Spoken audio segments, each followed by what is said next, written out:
अयोध्या का राम मंदिर करोड़ों सनातनियों की आस्था और विश्वास का प्रतीक है और भविष्य में फिर कभी इस विश्वास पर कोई आंच ना आए, इसके लिए एक पुख्ता सिस्टम तैयार करना जरूरी है। इस सिस्टम के सेंटर में होगा एक सीईओ, जिसके हाथों में मंदिर मैनेजमेंट की कमान होगी। कौन बनेगा सीईओ, कैसे होगा सिलेक्शन, कब तक आएगा रिजल्ट, आज हम आपको सब बताएंगे। नमस्कार, मैं हूं मुनीश देवगन और आप देख रहे हैं स्टोरी लेंस।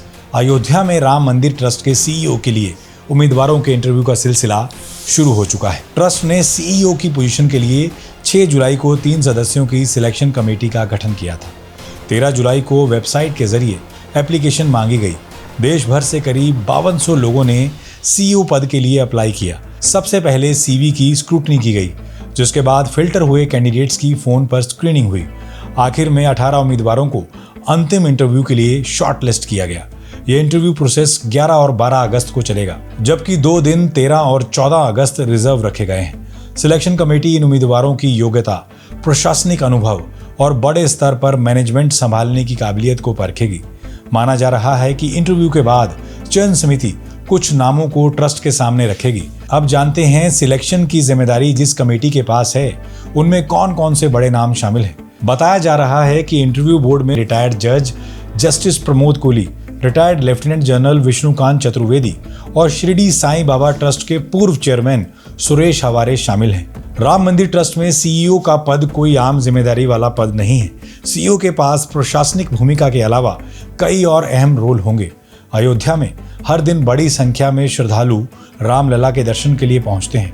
ऐसे में मंदिर की व्यवस्था को पेशेवर तरीके से संभालना, श्रद्धालुओं की सुविधा का ख्याल रखना, उनके अनुभव को यादगार बनाना, कर्मचारियों का मैनेजमेंट, एजेंसियों की कोऑर्डिनेशन जैसे काम भी सीईओ के जिम्मे रहेंगे। इसके साथ ही मंदिर और उसके पूरे सिस्टम में पारदर्शिता लाकर उसे भरोसेमंद बनाने का काम भी सीईओ के कंधों पर रहने वाला है। एप्लीकेशन में दर्ज शर्तों के मुताबिक सीईओ को संस्था की संपत्तियों की सुरक्षा की जिम्मेदारी भी निभानी होगी। यही वजह है कि जब ट्रस्ट ने इस पोजीशन के लिए विज्ञापन निकाला तो उसमें कुछ खास शर्तों का जिक्र भी किया गया। उम्र की सीमा 50 साल से 70 वर्ष के बीच तय की गई। हिंदी और अंग्रेजी की जानकारी की बात भी कही गई। उम्मीदवार का हिंदू होना अनिवार्य है और उसके पास किसी बड़े संगठन या हिंदू धार्मिक संस्था में काम करने का 20 साल का अनुभव होना चाहिए। सीईओ पद पर अपॉइंटमेंट 3 साल के लिए होगा और अगर सब कुछ ठीक रहता है तो ये कॉन्ट्रैक्ट रिन्यू भी किया जा सकता है। 4 दिन तक चलने वाले इंटरव्यू प्रोसेस के दौरान उम्मीदवारों के नेतृत्व, फैसले करने की काबिलियत और बड़े स्तर पर मैनेजमेंट का अनुभव अहम कसौटी हो सकता है। इस इंटरव्यू के बाद 18 में से सिर्फ 3 नाम ही फाइनल किए जाएंगे, जिनमें से सीईओ का ऐलान 2 सितंबर को हो सकता है। लेकिन राम मंदिर में सीईओ की जरूरत क्यों पड़ी? दरअसल राम मंदिर से चढ़ावा चोरी के आरोप सामने आने के बाद ट्रस्ट ने एक फुल टाइम सीईओ नियुक्त करने का फैसला किया था। सरकार की बनाई गई एसआईटी की जांच में कई मोर्चों पर कमी पाई गई थी।